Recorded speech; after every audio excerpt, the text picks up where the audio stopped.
Yo quiero contar que había leído para mí la mejor biografía hasta ese momento de Evita, que era la de Alicia Duhovne Ortiz, y apareció hace unos años la de Felipe Piña.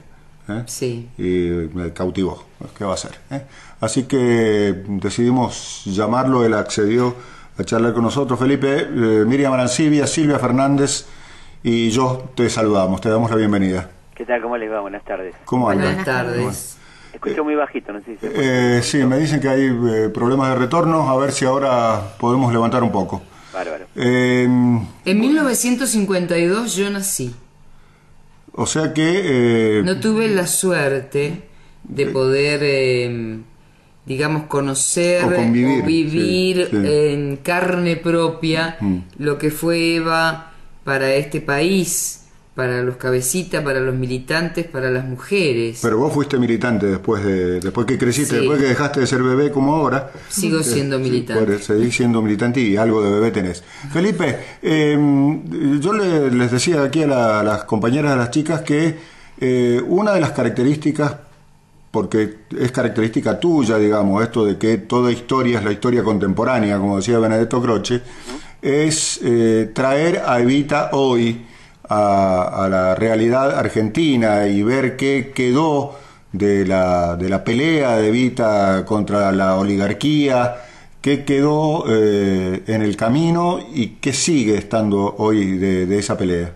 Yo creo que quedó una tradición de lucha por la dignidad de la mujer, la dignidad de los más débiles, de los chicos, de los ancianos, el privilegiar esa defensa en un mundo donde esas categorías estaban completamente fuera de discusión en el peor sentido, ¿no? Digamos, para el poder dominante eran categorías no válidas y que no eran tenidas en cuenta, y la Fundación Eva Perón fue un hecho absolutamente revolucionario, porque ella entendía que deseaba, mejor dicho, lo dice en un discurso, deseaba que esto fuera transitorio, pero que había sectores sociales que estaban fuera del circuito productivo, que necesitaban ayuda inmediata de parte del Estado, ¿no?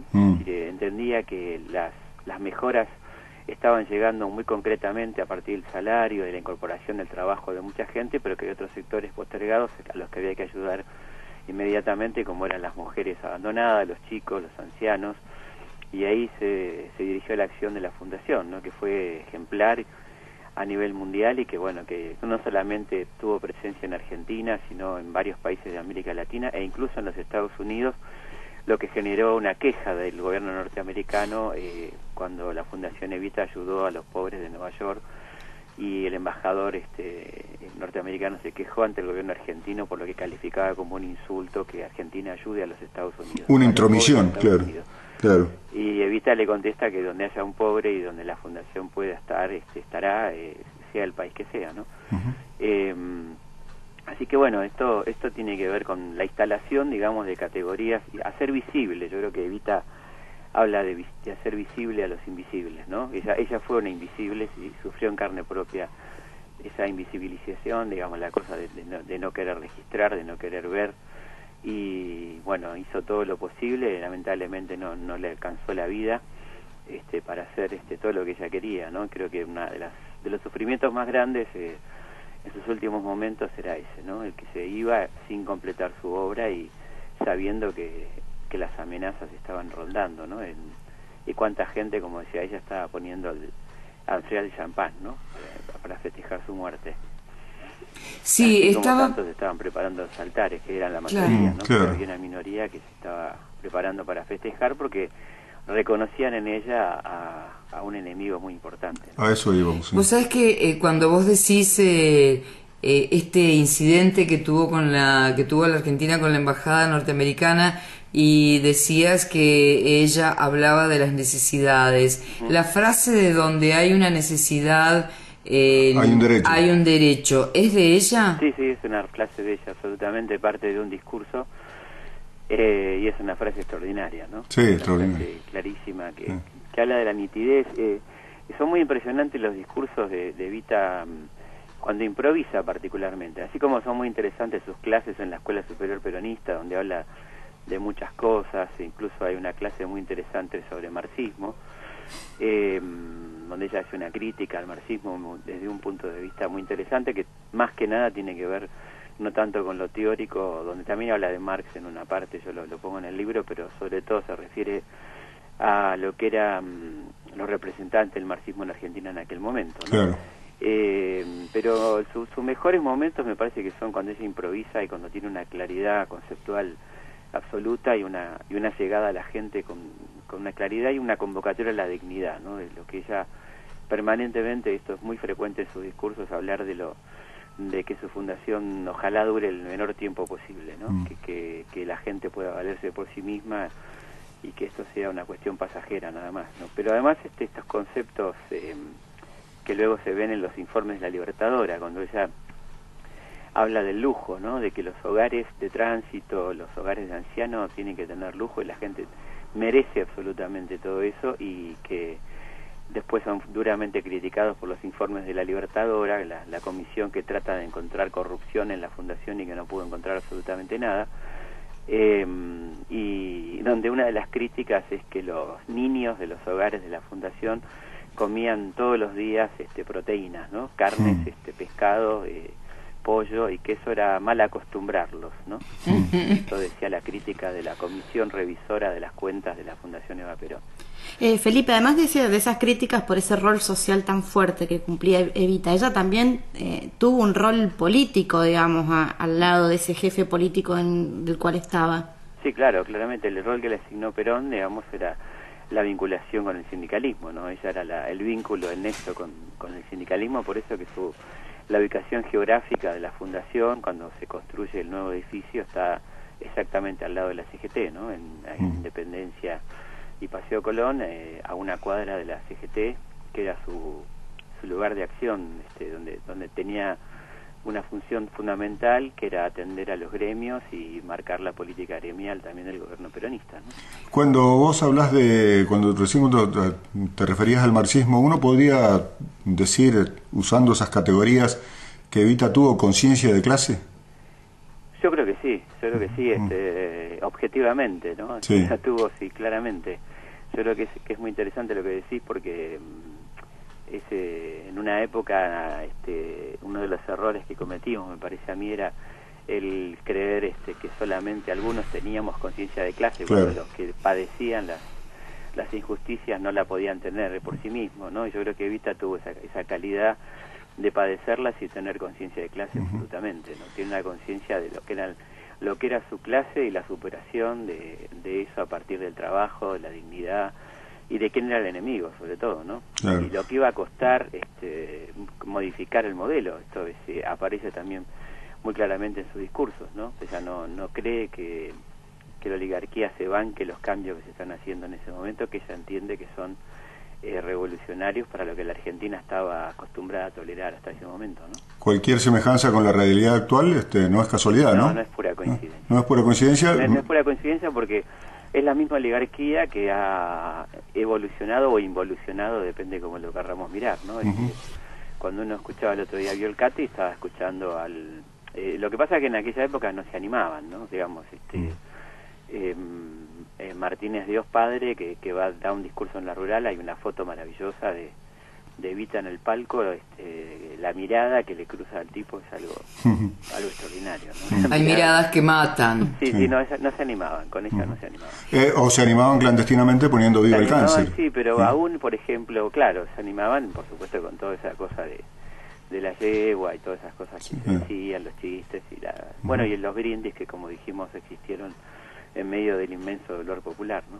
¿Vos creés que, vos sabés porque lo has visto, lo has seguido, hay algunas películas que hablan de cierta diferencia entre Perón y Eva respecto de algunas medidas en las que había que ser un poco, digamos, más determinantes? Perón era un político y Eva era una práctica total. Feynman dice que Perón era un milico. Sí, yo coincido en ese sentido. Y ella, en algún momento, según me contó el padre Benítez, con quien tuve el gusto de conversar varias veces, que era su confesor, ella le decía cada tanto esto de milico, y particularmente cuando él fue el intento de golpe de Menéndez, primer intento de golpe contra Perón, que Evita proponía el fusilamiento, y ahí vino todo el tema de las milicias, que se armaron en algunas provincias, como por ejemplo en el caso de La Pampa o en el caso del Chaco. En otros lugares no llegaron a armarse, y con la idea de unas milicias obreras en defensa del gobierno, porque Evita sabía que esto era simplemente un ensayo y que el próximo paso iba a ser un golpe en serio, ¿no? Como finalmente ocurrió después, 4 años después. Para vos la muerte... Perdón, en ese punto yo creo que ella tenía claramente un discurso diferenciado, algunas actitudes diferenciadas, sin correrse del todo, por supuesto, de lo que mandaba Perón, ¿no? Claro. Pero hay algunas cosas que uno podría decir que eran diferentes, ¿no? Recordemos... La de la política, del enemigo, claro, su discurso y su práctica mucho más directas, que después Perón no pudo mantener, digamos. Perón la fundación, después de la muerte de Evita, evidentemente decae notablemente su accionar, ¿no? Tal vez tenga que ver con esto el tema de la conciencia de clase del que hablábamos recién, ¿no? Efectivamente. Seguramente. Sí. Era de clase media y milico, claro, como decíamos, claro. Perón. Pero tal vez también tiene que ver con aquello de los 70, que quienes estábamos militando decíamos, si Evita viviera sería montonera. Sí, muy difícil, ¿no? Decir qué sería. O sea, esas obvio. Eran deseos seguramente, claro. Pero había unos elementos como para tomarla como bandera, y creo que sigue habiendo, ¿no? Después es muy difícil, creo que tiene que ver ya, una cosa es lo que uno diga como militante, otra cosa es lo que uno tenga que decir como historiador, ¿no? Pero como historiador es difícil que uno se convierta en medium para ver qué hubiera hecho Evita en determinado momento, ¿no? Pero claro, lo que sí está claro, y esto lo dicen toda la gente que pude entrevistar y que estuvo cerca de ella y cerca de Perón, que si Evita hubiera estado viva en el 55, la resistencia hubiera sido otra, ¿no? Es que tal vez, es que tal vez, yo te iba a preguntar en un momento que, bueno, se metió la negra y hizo esto, pero tal vez si no hubiera muerto Evita en el 52, no sé si hubiéramos llegado al 55 en esa situación, ¿no? Seguramente se hubiera llegado de otra manera, claro, ¿no? O sea, evidentemente la muerte de Evita fue un golpe durísimo para el peronismo, ¿no? Un golpe tremendo del que no se recupera, porque realmente hay un antes y un después de la muerte de Evita, que coincide además con una cuestión que tiene que ver con la crisis económica que se comienza a desatar en Argentina por 2 muy malas cosechas a partir del 52, y que además encima instalan definitivamente que hubo un antes y un después de Evita, ¿no? Felipe, la pérdida de una figura irreemplazable que le daba un dinamismo al peronismo que nunca más tuvo en ese primer periodo, y una situación económica compleja que Perón no pudo manejar o no supo manejar en aquel momento, ¿no? Felipe, yo te quería preguntar tu punto de vista como historiador de las similitudes que pueden llegar a tener Evita y Cristina, más allá del odio irracional que las dos tienen en muchos sectores, digamos, de la sociedad. ¿Cuáles son las similitudes que pueden llegar a tener las dos como dos mujeres importantes en la historia de la Argentina? Una comparación, pero me parece que sí hay una cuestión de militancia, de compromiso, de padecer también el odio de género, ¿no? El odio de género que incluye a las mujeres, ¿no? O sea, las mujeres que odian a las mujeres y los hombres que ejercen el machismo. O sea, ambas cosas le pasaron a Evita y le pasan a Cristina.